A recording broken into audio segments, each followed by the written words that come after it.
Sini Bu, 1, 2,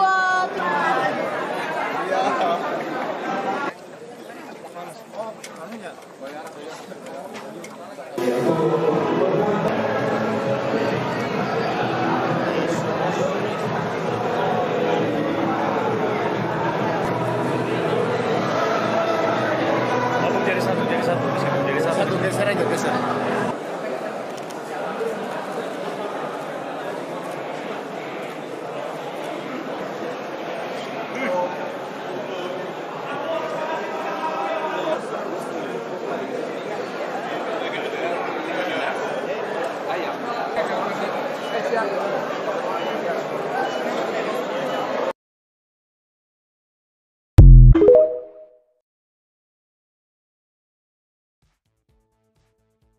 Di publik, PDIP terlihat seperti oposisi yang setengah hati ya. Iya, Karena iya. ada di DPP misalnya keras, tapi kemudian di fraksi melunak, mau kira-kira nggak kayak gitu. mau nggak mau gitu Iya. ya. Dan di internal PDIP juga menyadari itu, Wan. Betul. Karena mau nggak mau kekuatan itu kan sebetulnya ada di DPR RI kan. Betul, oposisi dan tidak oposisi gitu ya. PDIP ini memang dipertanyakan nih, akan itu kayak setengah hati gitu. Dia tuh akan menjadi oposisi atau tidak, karena keputusan itu nanti akan ada di Kongres.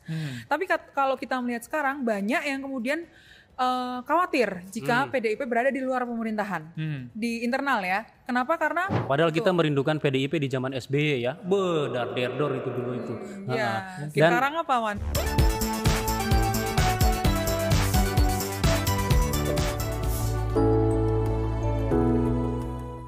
Baik itu Prabowo, PDIP maupun Ibu Megawati, ini satu teater saja. Oke. Jadi tidak bisa diukur dia hadir di acara penobatan atau HUT Gerindra. Itu bukan parameter. Iya. Karena orang bisa berhalangan, bisa menciptakan banyak halangan. Tapi sebenarnya mereka tersambung dalam pembagian peran kekuasaan itu. Jadi ini sudah ada pembagian kekuasaan. PDIP mengendali DPR, eksekutif dikendalikan oleh Prabowo. Dan sampai hari ini pembagian proyek di antara mereka kan belum terputus. Ya. Hanya gimmick-gimmick aja soal kasus Hasto dan lain-lain.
Itu tanya sama DPP, tugas saya sekarang wakil gubernur bekerja, inilah tugas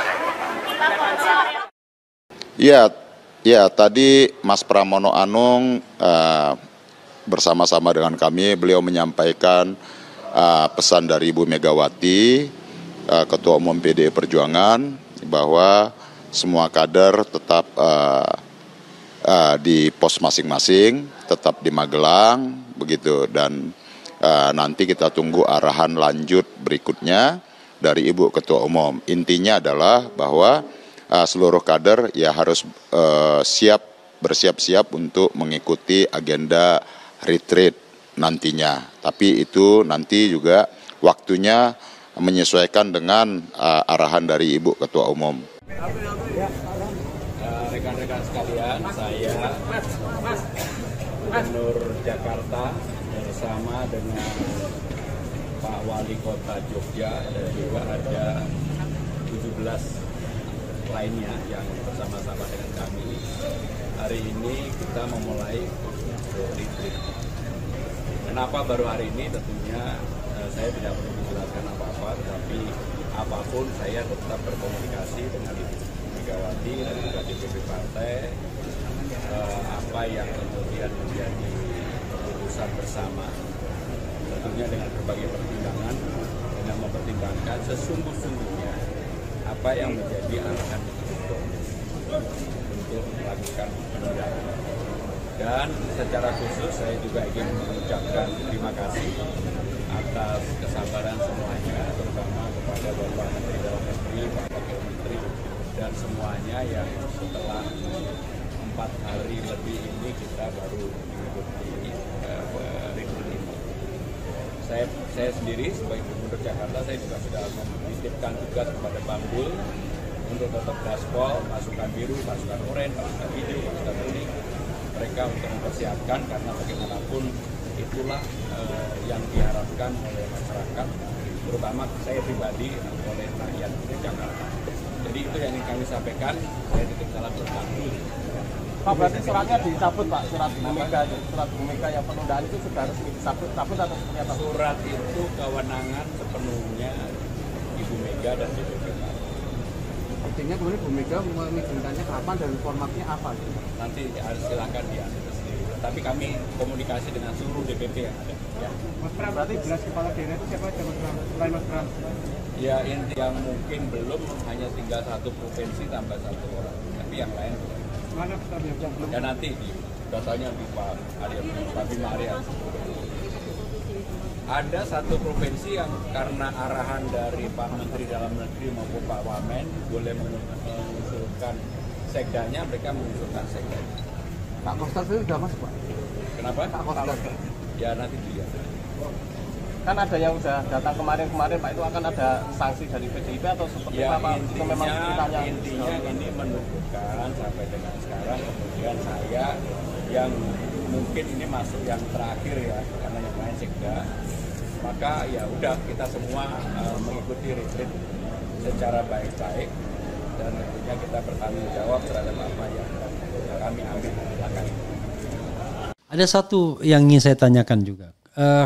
Semua partai politik hadir yang besar ya, tapi partai politik pemenang pemilu ketua umumnya tidak hadir. Apa yang Anda lihat dari sikap keras kepala Megawati untuk tidak mau dalam tanda kutip tunduk atau menemui Prabowo itu? Saya lihat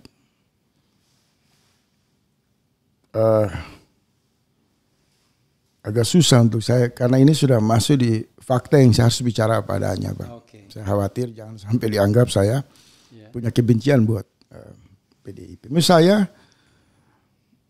baik itu Prabowo, PDIP maupun Ibu Megawati, ini satu teater saja.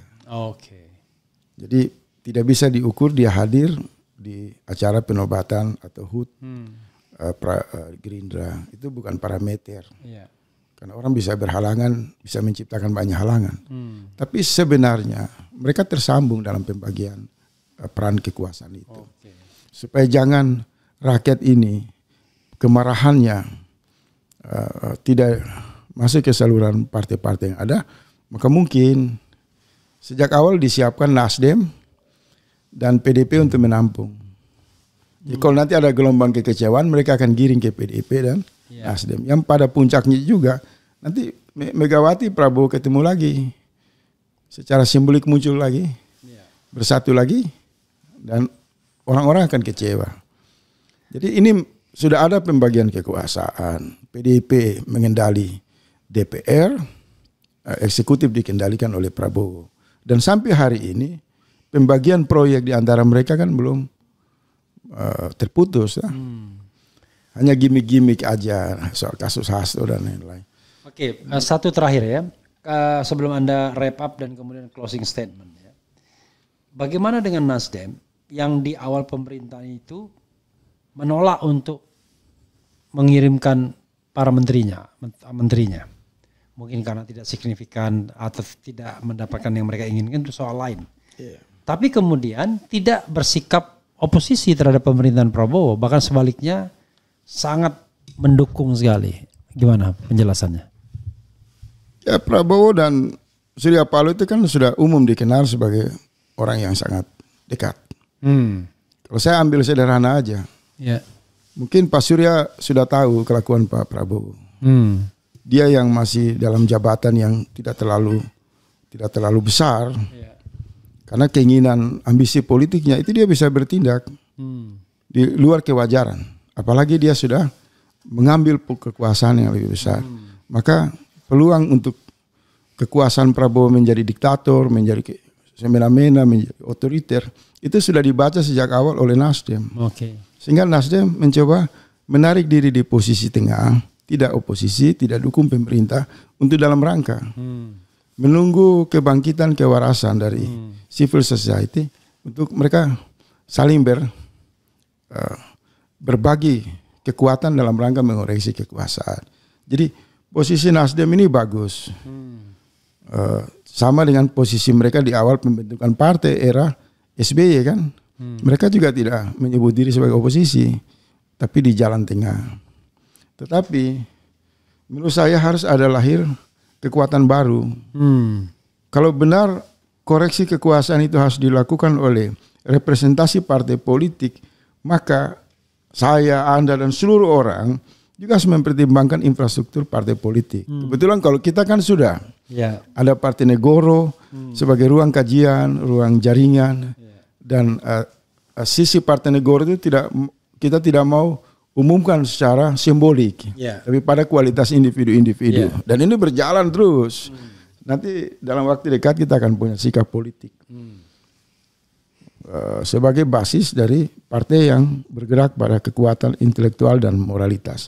Nah, sebagai penutupnya, saya menghimbau kepada rekan-rekan pejuang perubahan, semoga tetap istiqomah, mengambil jarak yang jauh dari godaan kekuasaan, terus mendekati diri kepada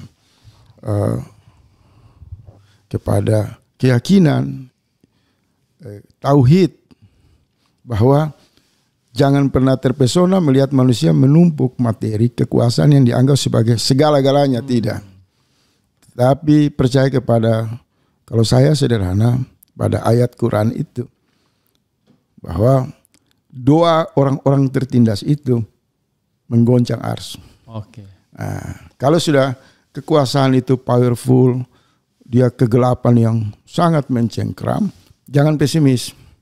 Hidupkan doa-doa dan memohon kepada kebesaran Allah untuk makin membuka topeng-topeng dari kekuasaan yang berperilaku culas dan penuh kebohongan kepada rakyat. Di sisi lain, selain berdoa, harus galang konsolidasi. Sudah tidak boleh lagi membangun harapan, kepercayaan yang sia-sia kepada satu kekuasaan. Tapi individu, rakyat yang cerdas, berdiri pada prinsip-prinsip martabat, kecerdasan mereka untuk mengambil jarak dan terus mengamati gerak-gerik kekuasaan yang semena-mena itu. Kalau dimungkinkan pada peristiwa atau momentum tertentu, kita akan ketemu di lapangan dalam gerakan people power, gerakan moral yang besar untuk menghentikan semua ini. Insya Allah. Insya Allah. Ya, sahabat era sekalian, pembicaraan ini faktual dan filosofis, 2F ya kan? Faktual dan filosofis ya. Mudah-mudahan bermanfaat dan kita akan lihat bagaimana drama Indonesia selanjutnya ya. Wassalamualaikum warahmatullahi wabarakatuh. Keren jelas. Baik itu Prabowo, PDIP maupun Ibu Megawati, ini satu teater saja. Jadi tidak bisa diukur dia hadir di acara penobatan atau HUT Gerindra, itu bukan parameter. Karena orang bisa berhalangan, bisa menciptakan banyak halangan. Tapi sebenarnya mereka tersambung dalam pembagian peran kekuasaan itu. Jadi ini sudah ada pembagian kekuasaan. PDIP mengendali DPR, eksekutif dikendalikan oleh Prabowo. Dan sampai hari ini pembagian proyek di antara mereka kan belum terputus. Hanya gimmick-gimmick aja soal kasus Hasto dan lain-lain.